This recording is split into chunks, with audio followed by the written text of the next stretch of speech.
J'aborde le dernier point qu'on voulait aborder ce soir, c'est les stratégies vaccinales et prophylactiques, parce que je crois que ça va être le cœur du débat dans les semaines qui viennent, de savoir justement comment est-ce qu'on peut mieux contrôler l'épidémie, soit sur base de vaccins qui pourraient arriver à moyen, long terme, soit en absence de vaccin, qu'est-ce qu'on peut faire quand même pour mieux contrôler l'épidémie, tout en peut-être essayant de garder davantage de vie sociale, etc. Donc, c'est le point que je vais aborder. Donc, je vais commencer par aborder la partie gauche, c'est-à-dire la vaccination. Et après, je parlerai un petit peu des méthodes de prévention, et c'est ce qui est représenté ici dans la partie en bleu et partie droite. En ce qui concerne la vaccination, juste pour vous rappeler, le principe général avant de parler de la vaccination, c'est les mécanismes de la réponse antivirale. Donc c'est important de comprendre que la vaccination est évidemment liée aux mécanismes de réponse antivirale. Donc quand un individu est infecté par le coronavirus, en fait, il y a différents niveaux de lignes de défense qui vont rentrer en œuvre pour lutter contre le virus. Et donc la première chose qui va se passer, en fait, c'est ce qu'on appelle l'immunité innée. C'est quelque chose dont on parle sans doute moins que l'immunité adaptative qui est connue par tout le monde, mais c'est vraiment la première ligne de défense par rapport au virus. Et donc les virus, ils vont infecter une cellule, et une fois qu'ils auront infecté la cellule, il y a des senseurs dans cette cellule qui vont être capables de détecter la présence du virus. Et ces senseurs, ils vont avoir comme fonction d'induire des molécules qu'on appelle les hormones du système immunitaire ou les interférons.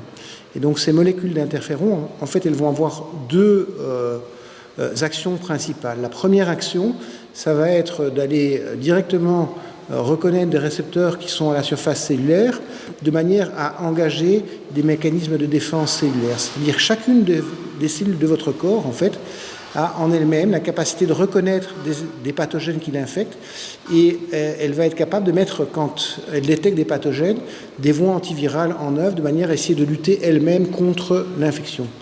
La deuxième chose que vont faire ces interférons, c'est qu'en fait, ils vont interagir avec le système immunitaire et ils vont permettre de recruter les cellules du système immunitaire au niveau du site d'infection. Donc on voit que le système d'immunité innée est coordonné finalement avec le système de l'immunité adaptative.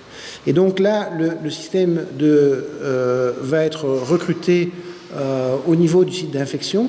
Donc les cellules infectées vont être reconnues par les macrophages principalement, donc ils vont être des cellules qui vont présenter les antigènes aux cellules immunitaires, et c'est là que le système immunitaire va se mettre en route et qui va avoir globalement, pour faire simple, deux types de cellules principalement qui vont agir dans la réponse antivirale.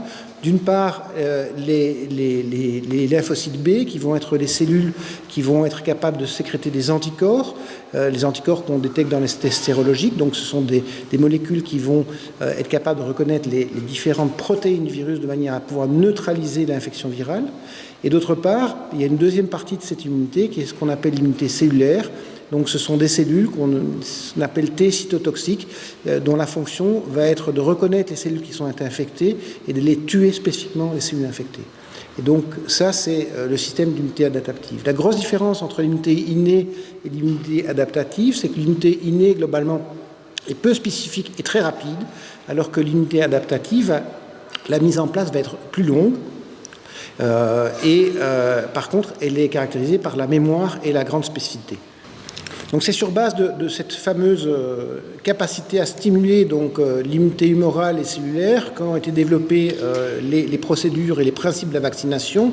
Et donc dans cette diapositive, en fait, dans le haut, on voit une expérience dans laquelle on n'aurait pas immunisé les poules et on va les infecter avec un virus virulent, par exemple, et on voit que, évidemment, si le virus est très virulent, quelques jours après l'infection, les poules vont décéder. Par contre, dans le bas de la diapositive, ce qu'on voit, c'est que si on a, avant infection, on a injecter un vaccin chez les poules, c'est-à-dire qui les protège contre l'infection. On attend une semaine après avoir vacciné les poules, et dans ce cas-là, si on les challenge, c'est-à-dire si on les infecte avec le virus vivant, eh bien, ce qu'on va voir, c'est que normalement, les poules vont survivre. Et donc, c'est le principe de la vaccination, c'est de baser sur le fait qu'on va présenter un antigène qui ressemble finalement au virus, mais qui n'est pas infectieux et qui n'est pas pathogène, de manière à primer ou préparer le système immunitaire au fait de reconnaître les agents infectieux. Et alors, ce qui est important, évidemment, c'est que cette fameuse immunité qui est primée par les vaccins, en fait, elle repose, comme je l'ai indiqué tout à l'heure, d'une part sur les lymphocytes B, c'est-à-dire les cellules qui vont produire des anticorps, et d'autre part sur l'immunité cellulaire, c'est-à-dire les lymphocytes T cytotoxiques. Et ces deux catégories, normalement, de cellules doivent être, évidemment, activées par les préparations vaccinales, de manière à avoir des vaccins les plus efficaces possibles. Alors, cette dia a aussi un rôle, c'est qu'on parle beaucoup du fait que, par exemple, les anticorps ils pourraient disparaître relativement rapidement chez les patients qui ont été infectés par le SARS-CoV-2, mais ce n'est pas parce que les anticorps dans le sang disparaissent réellement que les cellules qui sont capables de produire des anticorps auront complètement disparu chez ces patients. Donc on va quand même garder une mémoire immunologique qui sont des cellules en fait qui vont rester en petite quantité chez les patients qui auront rencontré le virus et qui vont pouvoir, une fois que le patient va rencontrer pour une deuxième fois le pathogène, soit parce qu'il a été vacciné, il va rencontrer pour la première fois le pathogène, soit parce qu'il a déjà été infecté par le coronavirus et il va rencontrer une deuxième fois le pathogène, eh bien ces cellules vont pouvoir rapidement se rediviser de manière à reproduire massivement des anticorps ou des cellules capables de tuer les cellules infectées. Alors ici, j'ai voulu illustrer en fait les bénéfices potentiels de la vaccination, vu que l'objet est de discuter de la vaccination, et donc on peut diviser les bénéfices en deux grandes catégories. Les bénéfices que j'appelle individuels, qui sont la protection, donc ça veut dire que quelqu'un qui a été vacciné, normalement, si le vaccin il marche bien, on s'attend à ce qu'il soit protégé de l'infection virale, et donc c'est un bénéfice dont il va bénéficier personnellement. Okay ? Alors, quand on parle de bénéfices, il faut toujours parler des risques ou des effets indésirables éventuellement des vaccins. Et donc il faut savoir évidemment que dans les vaccins, il peut y avoir des effets indésirables qui sont une réaction immunologique qui est trop importante au moment de la vaccination. On peut avoir des protections qui sont incomplètes. On peut avoir des effets qui sont liés aux adjuvants qui sont mis dans les vaccins et qui font que parfois il y a des désordres immunologiques qui peuvent être observés dans une toute petite proportion des personnes qui vont être vaccinées. Et donc ça, c'est des effets adverses. Et donc il y a une balance, en fait, protection par rapport à un pathogène qu'on considère comme dangereux, par rapport au risque. Et donc ça doit être évalué avec précision quand on parle de vaccination. Donc ça, c'est au niveau individuel. Mais par contre, au niveau collectif, on a beaucoup parlé d'immunité de groupe dans les différentes conférences, et ce qu'il faut savoir, c'est pas parce que il ne faut pas nécessairement que 100% de la population ait été vaccinée pour que 100% de la population bénéficie en fait de l'immunité collective. Si on atteint un taux de vaccination qui est suffisant, en fait, il y a un certain nombre de personnes qui n'auront pas été vaccinées qui vont bénéficier finalement d'immunité des gens qui ont pris le risque vaccinal. Et ça, c'est l'immunité collective, et ça peut se calculer relativement précisément en fonction des R0, la quantité de personnes qu'il va falloir vacciner de manière à assurer la protection éventuellement de personnes qui n'auraient pas été vaccinées. C'est lié entre autres au fait que le réservoir des personnes infectables va diminuer si une grande proportion de la population est vaccinée, et donc petit à petit, comme il n'y a plus de réservoir, eh bien, la probabilité que le virus se propage dans la population va diminuer de manière drastique. Alors c'est assez important ce que je dis ici parce que ça peut être lié au fait qu'on ne sait pas aujourd'hui si le vaccin ou les vaccins qui vont être proposés seront également efficaces dans les populations jeunes ou plus âgées. Et donc on pourrait être dans une situation où si le vaccin ne marche pas très bien chez les personnes âgées, le fait de vacciner suffisamment les populations jeunes pourrait avoir des bénéfices collectifs en protégeant nos aînés par la vaccination des personnes jeunes. On ne peut pas encore répondre à cette question. Ça dépendra en fait des vaccins et des résultats des essais vaccinaux qui sont en cours actuellement. Alors, pour revenir sur les principes de vaccination, il existe différents grands principes de vaccination qui sont illustrés ici, et chaque type de vaccin a des avantages et des inconvénients. Alors, je vais illustrer ça par quelques types de vaccins.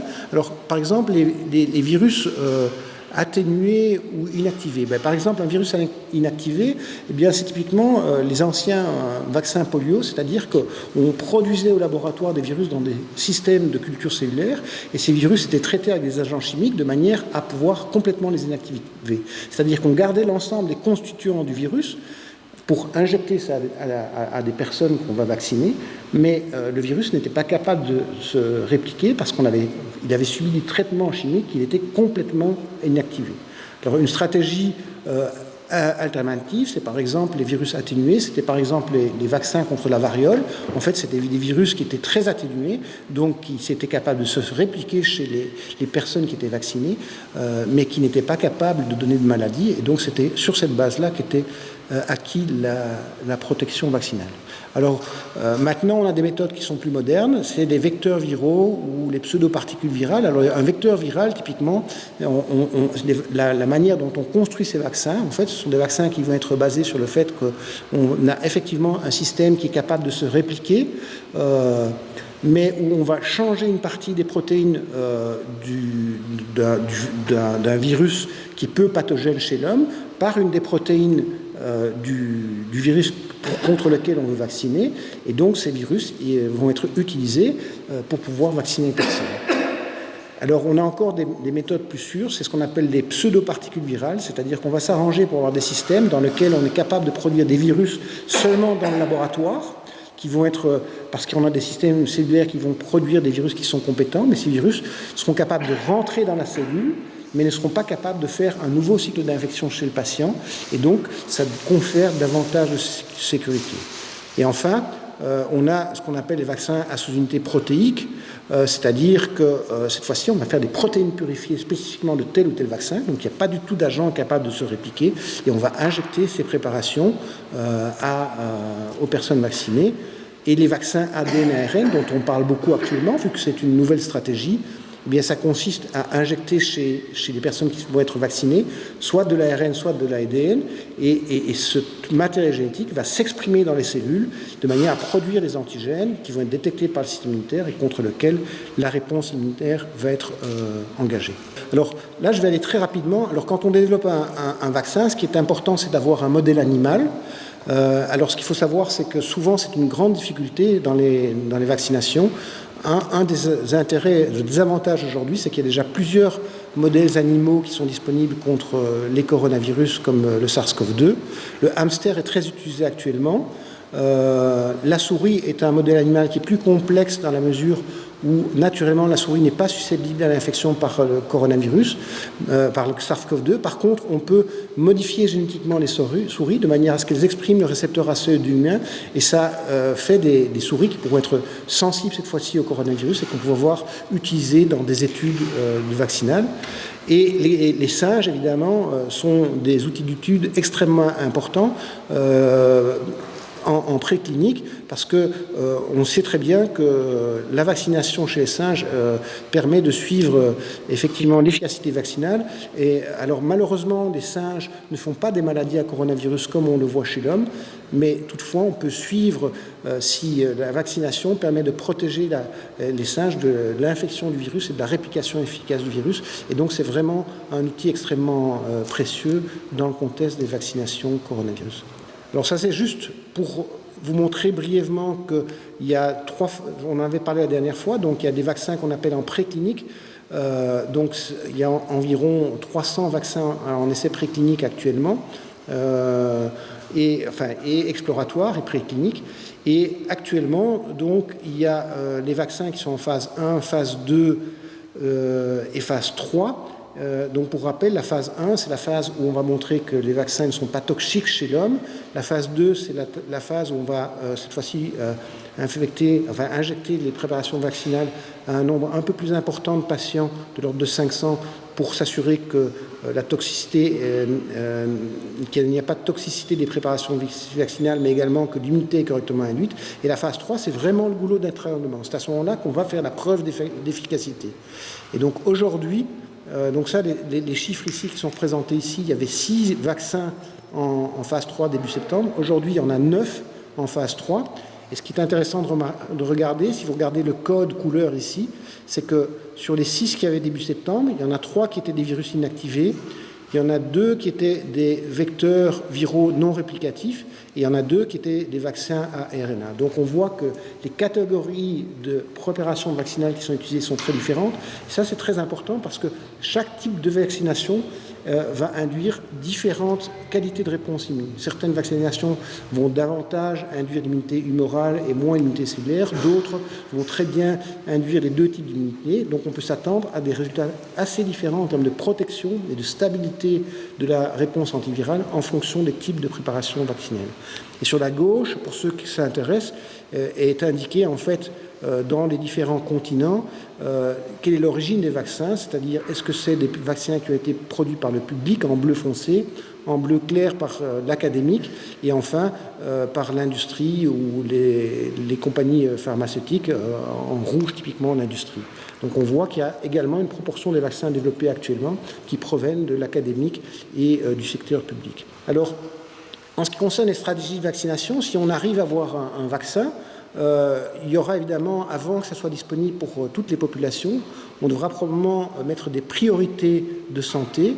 Et donc les priorités seront probablement d'abord vacciner évidemment les personnes de santé, les personnes qui travaillent dans les EHPAD, de manière à ce qu'ils ne propagent pas le coronavirus dans les services hospitaliers et dans les EHPAD. Ensuite, probablement qu'il y aura des priorités chez les personnes avec une comorbidité forte, parce qu'on sait que c'est les personnes qui sont les plus susceptibles à la maladie. Les seniors, ça sera une question, parce qu'il faudra démontrer évidemment que les seniors ont une réponse antivirale avec ce vaccin qui est suffisamment forte et établie pour pouvoir être protégés. Et ensuite, les personnes peut-être très exposées, par exemple les enseignants, qui sont dans des classes avec des grandes quantités d'enfants, pourraient être des personnes qui pourraient être prioritaires. Et donc, il y aura probablement une question de santé publique, savoir qui on va mettre dans les priorités avant que ça soit disponible pour toutes les populations. Alors, les questions à débattre, en fait, ou qui sont encore en cours en ce qui concerne les vaccins, la première question, c'est un vaccin efficace est-il possible ? Est-ce qu'on va avoir une réponse en anticorps ? Est-ce qu'une unité cellulaire va être induite ? Est-ce qu'elle sera suffisamment performante et stable dans le temps pour pouvoir bloquer l'infection virale ? On en a parlé tout à l'heure. Est-ce que la protection assurée par le vaccin permettra de réduire éventuellement l'infection et les lésions pulmonaires qu'on observe chez les cas sévères? Et est-ce que ça va permettre de réduire la charge virale chez les patients suffisamment pour qu'ils ne soient plus contagieux et pour avoir un effet prophylactif et de défense, évidemment, et d'éviter d'avoir des cas contacts? La deuxième question importante qui se pose en ce qui concerne le développement des vaccins, c'est est-ce que l'immunité va être durable? Ça peut être en raison de la qualité de la réponse immunitaire, est-ce que la qualité va être suffisamment bonne et durable, mais également la durabilité, elle peut être liée à l'évolution du virus. On sait par exemple que le virus de la grippe, que le vaccin est annuel, c'est parce que chaque année, la sélection par l'immunité dans les populations fait qu'on a une nouvelle souche virale qui apparaît l'année suivante et ainsi de suite. Et donc le vaccin est annuel. Et donc on ne sait pas aujourd'hui si une vaccination au coronavirus pourrait conférer une immunité durable dans le temps, si on atteint l'immunité collective, ou s'il faudra des vaccins annuels. Et y aura-t-il des effets adverses? C'est une question évidemment tout à fait importante de savoir si éventuellement les anticorps ils induisent des effets adverses comme éventuellement, on sait pour certains vaccins qu'ils induisent ce qu'on appelle des anticorps facilitants. Donc parfois, le fait d'avoir rencontré un virus une première fois, en fait, va faire que chez certains patients, on va avoir des anticorps qui vont faciliter une deuxième infection. Il faut absolument s'assurer que ce ne soit pas le cas. En ce qui concerne donc le vaccin, ce qui est important de savoir, c'est que les vaccins permettent évidemment de mieux contrôler l'épidémie parce que ça a un effet direct sur le R0. Vous savez que le R0, c'est le taux de contamination finalement d'une personne infectée. Combien de personnes en moyenne elle va contaminer? Ce que montrent ces courbes, c'est que en fait, c'est des exponentielles. On voit que dès que le R0 est supérieur à 1, l'épidémie progresse. Et dès que le R0 est inférieur à 1, l'épidémie s'éteint. Et donc, l'objectif à atteindre, si on veut éteindre l'épidémie, c'est de passer avec un R0 inférieur à 1. Et donc le vaccin peut permettre d'agir sur le R0, mais bien sûr, il y a plein d'autres facteurs qui agissent sur le R0. Alors j'en ai listé certains, et justement, l'objet des semaines qui va venir va être de faire les choix dans les différents facteurs qui influencent le R0, de voir sur quels facteurs on va agir pour essayer de le faire passer sous 1 si on veut essayer de mieux contrôler l'infection. Alors il y a des facteurs environnementaux et climatiques. Typiquement, on sait que les virus sont sensibles à la température, aux UV, que l'été on est plus à l'extérieur et donc on est moins sujet à des contaminations. Donc ça c'est un effet important. On n'a pas trop de moyens de contrôler ça, évidemment. Il y a des facteurs sociaux très importants, la vie sociale, le travail, les études, c'est des moments où on va rencontrer un grand nombre de personnes et donc ça va infecter sur le nombre de personnes qu'on rencontre et donc sur la probabilité de transmettre l'infection. Et donc il y a des mesures qui sont possibles avec le télétravail, la fermeture des bars, des restos, des universités, etc. Et donc chacune de ces mesures, indépendamment, va agir sur le R0 dans certaines populations. Il y a des choix politiques qui sont liés à ça.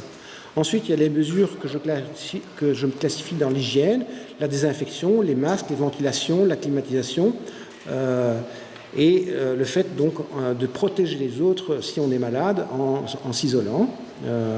Et enfin, il y a les facteurs immunologiques, c'est l'immunité de groupe qui peut être acquise soit parce que suffisamment de personnes ont été infectées, c'est un cas de figure.